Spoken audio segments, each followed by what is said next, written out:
Heureux de vous retrouver sur Medi 1, soyez les bienvenus dans l'invité de la rédaction.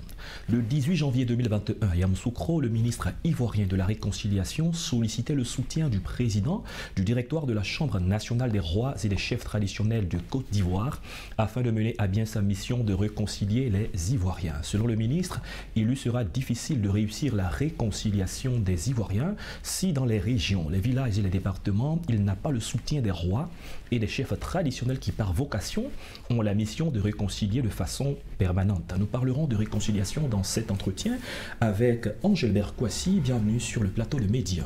Merci bien, monsieur Kouassi. Je rappelle que vous êtes administrateur de faits financiers et écrivain. Avec vous, nous allons parler de réconciliation. Lorsque vous regardez l'évolution du processus de réconciliation en Côte d'Ivoire, quel est votre avis sur la façon dont le processus est conduit? La conduite du processus, comme vous l'avez rappelé tout à l'heure en citant le passage du milieu de la réconciliation, de la visite qu'il a rendue à la Chambre nationale des rois et chefs traditionnels, je crois que de ce point de vue, c'est une bonne démarche. C'est une bonne démarche parce que c'est une situation trop préoccupante pour que quelqu'un, quelle que soit son intelligence et quels que soient les moyens qu'on lui donne, veuille le faire à partir de sa propre conception et de la vie de ses simples conseillers, ne serait-ce que dans le cadre d'un bureau.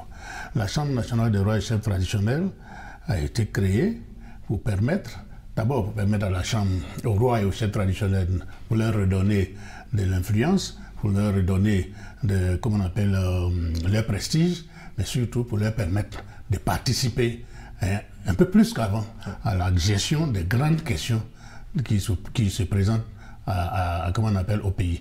Donc la réconciliation étant un problème fondamental depuis les crises successives, il est tout à fait normal qu'il aille s'adosser à la Chambre, qu'il aille prendre appui sur la Chambre pour que celle-ci le soutienne, l'accompagne dans sa mission. Donc moi je pense que la procédure qu'il a utilisée, la méthode qu'il utilise est une bonne méthode.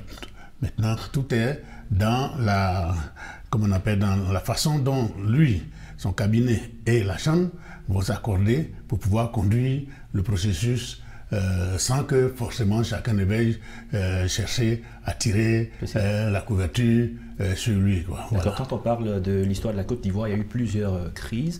Il y a des victimes et à tous les niveaux, beaucoup de personnes sont considérées comme des victimes. Qu'en est-il de la prise en compte des aspirations, des besoins de toutes ces populations?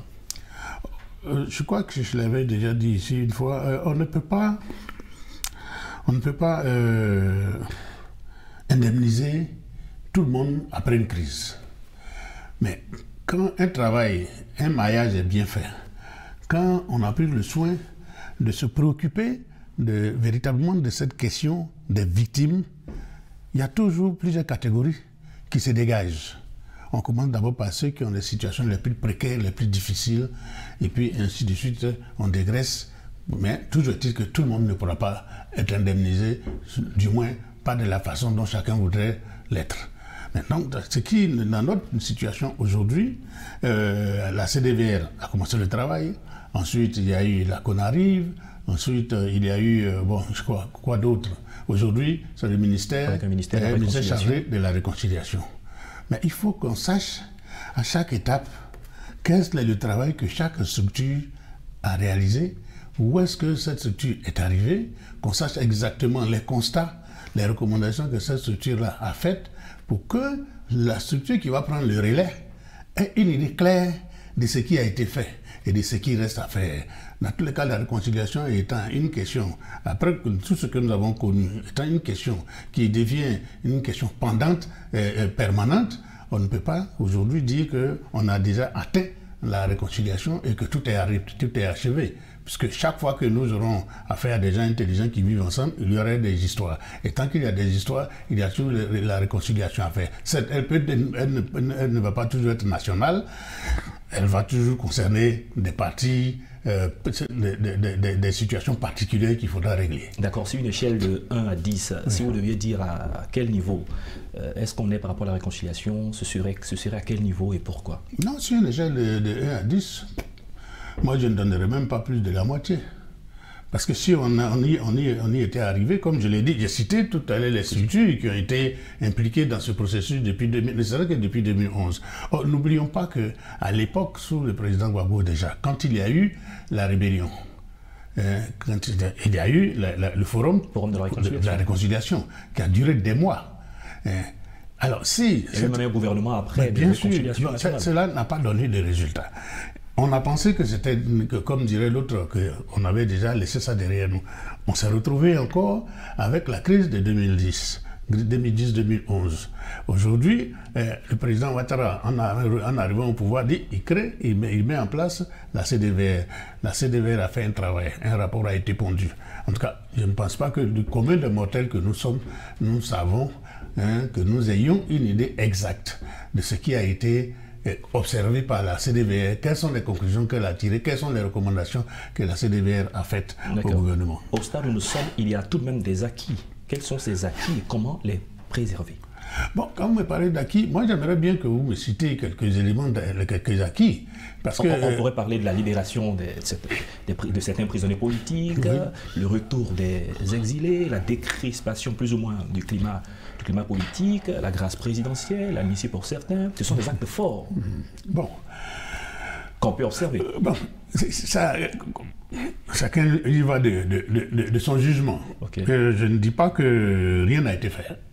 Mais je suis prêt à dire aussi que si les actes qui ont été posés étaient si forts, on ne créerait pas aujourd'hui un ministère chargé de la réconciliation.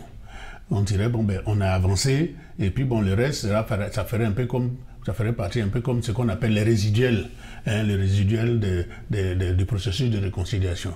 Mais s'il y a une structure créée spécifiquement pour gérer cette question, ça veut dire qu'il y a encore beaucoup de choses à faire. Les problèmes comment on appelle, des grâces présidentielles, des libérations de prisonniers. Bon, nous sommes tous là, nous avons tous entendu la polémique qu'a suscité la grâce présidentielle accordée au président, à l'ex-président Gbagbo. C'est tout de même un acte, on ne va pas peut-être revenir sur ça. Oui, d'accord. Mais le problème, c'est quoi? Quand le président de la République lui pose un acte, celui qui est intéressé apprécie. Même si ce n'est pas un débat entre les deux réactions nous permettent de savoir comment l'acte qui a été posé est apprécié et comment on peut aller au-delà. D'accord. Finalement, on se pose la question de savoir, mais la réconciliation, elle se fait entre qui? Est-ce que c'est entre les acteurs majeurs de la politique que la réconciliation se fait, ou c'est avec l'ensemble de tous les citoyens? Parce qu'on a l'impression parfois qu'entre les citoyens, plus ou moins, comme si ça allait. Non, moi je crois que il y a les deux volets. Okay. Nous sommes dans un pays où nous avons des leaders politiques qui, à un moment ou à un autre, ont été frustrés, ont été bafoués, ont connu des fortunes diverses. Je pense qu'on ne peut pas faire une réconciliation tout de go, même si, de façon générale, ils sont à l'origine de ce qui arrive. Mais on ne peut pas faire des réconciliations, faire comme si le président Bédié n'a pas subi le coup d'État.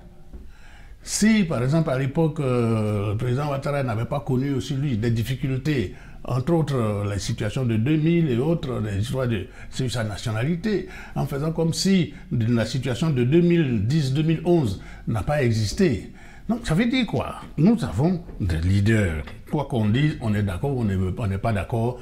Jusqu'à preuve du contraire, ces trois personnes-là, ces trois personnalités dominent encore la vie politique en Côte d'Ivoire. Et qu'est-ce qu'il faut faire de façon plus pratique? Mais moi, je pense que c'est à eux, excusez-moi de dire ça comme ça, c'est à eux qu'il faut poser la question et c'est à eux de prendre la pleine mesure de ce qu'ils ont apporté à la Côte d'Ivoire, de ce qu'ils ont apporté comme élément positif dans le développement de la Côte d'Ivoire et des Ivoiriens et de ceux qui habitent en Côte d'Ivoire.